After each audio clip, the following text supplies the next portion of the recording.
Shalom, shalom. Je suis heureuse et remplie de gratitude pour ta vie ce matin. Bienvenue sur le canal de la restauration. Bienvenue sur la chaîne où le Saint-Esprit nous parle, où le Saint-Esprit nous fortifie, où le Saint-Esprit nous fait du bien. Et en ce jour, que ce soit le matin, que ce soit le soir, de là où tu m'entends, de l'heure à laquelle tu m'entends, j'ai une bonne parole pour toi. Le Seigneur m'envoie te donner une parole excellente en ce premier mois de l'année 2026. La Bible déclare dans le livre de Jérémie 29, le verset 11. Car je connais les projets que j'ai formés sur vous, dit l'Éternel. Projets de paix et non de malheur, afin de vous donner un avenir et de l'espérance. Bien-aimé dans le Seigneur, je suis venu t'annoncer ce matin que tu as un avenir en Jésus-Christ. Tu as une espérance en Jésus-Christ. Le Dieu que nous adorons est réel. Le Dieu qui est assis sur son trône est vrai. Notre Dieu n'est pas un menteur. Notre Dieu n'est pas un vendeur d'illusions. Notre Dieu ne parle pas pour parler. Sa parole est certaine. Sa parole est immuable. Et sa parole s'accomplit. Je suis venu te dire ce matin, quel que soit ce que tu es en train de vivre, je t'en prie, connecte-toi à ma voix ce matin. Ne laisse pas les circonstances de la vie te décourager. Ne laisse pas ce que tu es en train de traverser te faire douter de ton Dieu. Ne laisse pas les épreuves te faire croire que Dieu est un menteur. Quelle est la situation qui est au-dessus de notre Dieu? Elle n'existe pas. Quelle est la situation qui vient surprendre notre Dieu? Elle n'existe pas. Il n'y a pas de Dieu plus grand que lui. Il n'y a pas de Dieu plus élevé que lui. Il est le Dieu d'Abraham. Il est le Dieu qui a pris un homme qui était imparfait. Il est le Dieu qui a pris un homme qui avait une destinée étrange.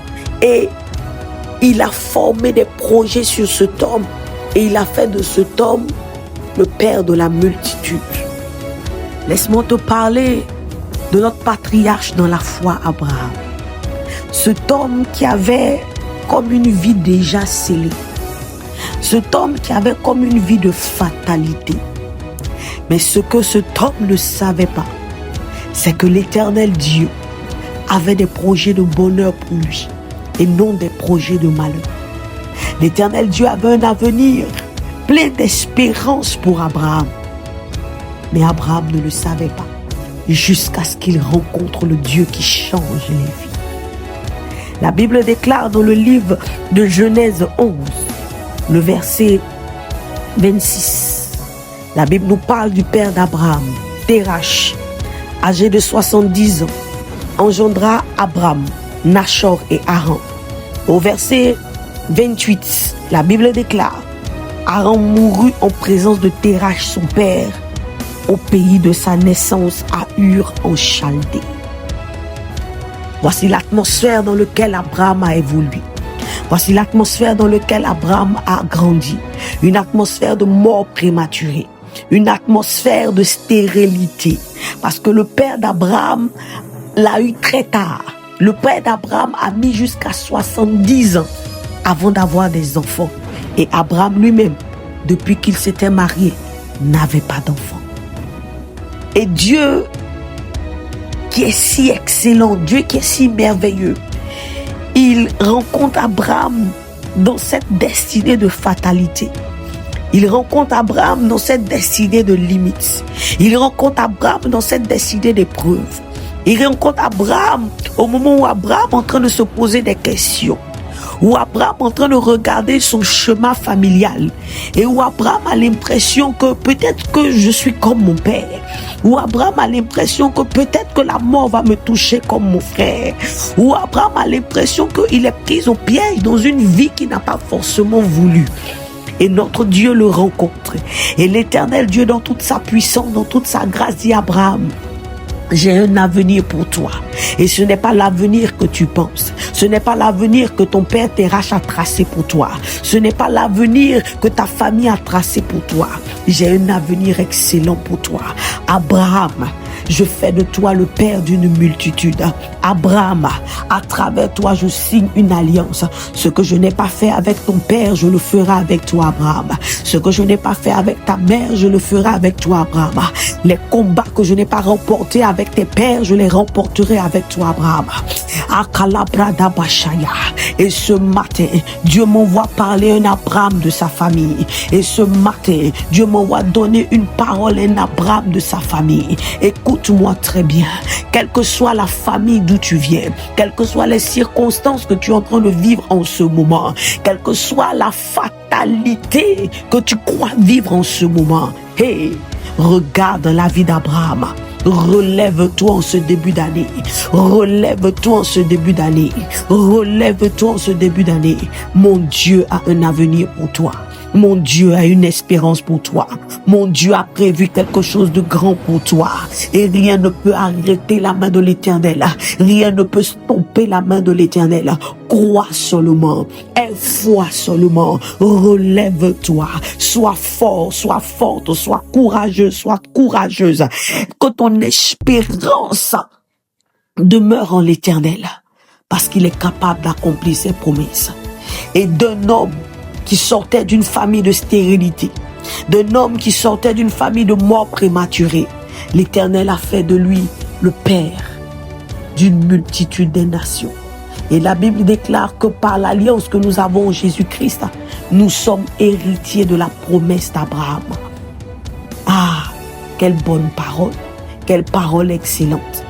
Je veux dire à quelqu'un en ce matin, je veux dire à quelqu'un en ce soir, en ce début d'année, relève-toi. L'Éternel a un avenir et une espérance pour toi. Là où tu te trouves en ce moment, lève tes deux mains vers le trône du Père et je prie pour toi. Père éternel, je crois au nom de Jésus que pendant que mon frère, pendant que ma soeur ont les mains levées, ils sont connectés à ton trône, ils sont connectés à ta grâce. La Bible déclare dans le livre de Jérémie 29, le verset 11. Sur nous, tu as formé des projets. Ce sont des projets de paix et non des projets de malheur, afin que nous ayons de l'avenir et de l'espérance. Je prie, Père éternel, renouvelle la foi de quelqu'un. Restaure l'espérance de quelqu'un qui était abattu ce matin.